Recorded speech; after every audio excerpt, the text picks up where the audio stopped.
जिस छुरी ने एक झटके में पहाड़ जैसे सख्त पत्थर के 2 टुकड़े कर दिए। और जब वही छुरी इस्माइल अलैहिस्सलाम की नर्म गर्दन पर चली तो वो एक बाल भी नहीं काट पाई।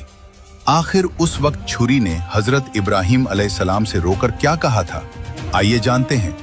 ये बात उस वक्त की है जब एक रात हजरत इब्राहिम अलैहिस्सलाम को ख्वाब में अल्लाह का हुक्म हुआ कि ए इब्राहिम, अपनी सबसे प्यारी चीज अल्लाह की राह में कुर्बान करो। इब्राहिम अलैहिस्सलाम ने पहली सुबह उठकर 100 ऊंट अल्लाह की राह में कुर्बान कर दिए। अगली रात उन्हें फिर वही ख्वाब आया, अपनी सबसे प्यारी चीज कुर्बान करो। अगली सुबह उन्होंने फिर 200 ऊंट कुर्बान किए। तीसरी रात फिर वही ख्वाब आया तो उन्होंने 300 ऊंट कुर्बान किए।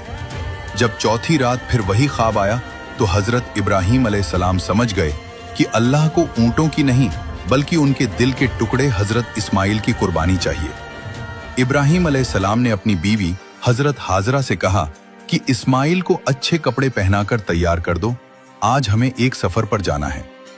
माँ हाजरा ने हजरत इस्माइल को नहलाया, खुशबू लगाई, बेहतरीन लिबास पहनाया और मुस्कुराते हुए अपने शौहर के साथ रवाना कर दिया। हजरत इब्राहिम अलैहिस्सलाम ने अपने साथ चुपके से एक रस्सी और एक बेहद तेज छुरी रख ली थी।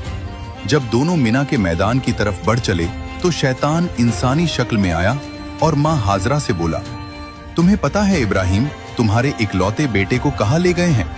वो उसे जबह करने ले गए हैं। हजरत हाजरा ने कहा, एक बाप अपने बेटे को क्यों मारेगा? तो शैतान बोला, ये अल्लाह का हुक्म है। ये सुनते ही माँ हाजरा ने कहा, अगर ये मेरे अल्लाह का हुक्म है तो मेरी और मेरे बेटे की 1000 जानें भी अल्लाह पर कुर्बान हैं। माँ से मायूस होकर शैतान इस्माइल अलैहिस्सलाम के कान भरने लगा।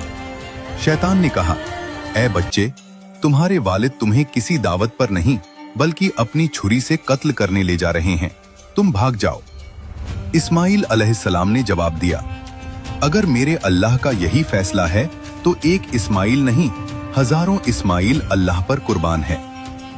तमाम रुकावटों को पार करके जब दोनों मिना की खामोश वादी में पहुंचे तो हजरत इस्माइल ने अपने वालिद को 3 आखिरी वसीयतें की।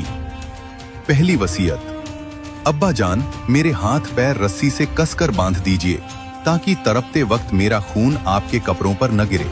लेकिन अभी हजरत इस्माइल अलैहिस्सलाम की सबसे दर्दनाक 2 वसीयतें बाकी थी और फिर एक बाप अपने ही बेटे पर छुरी चलाने वाला था। आगे क्या हुआ, पूरा वाकया पार्ट 2 में देखने मिलेगा।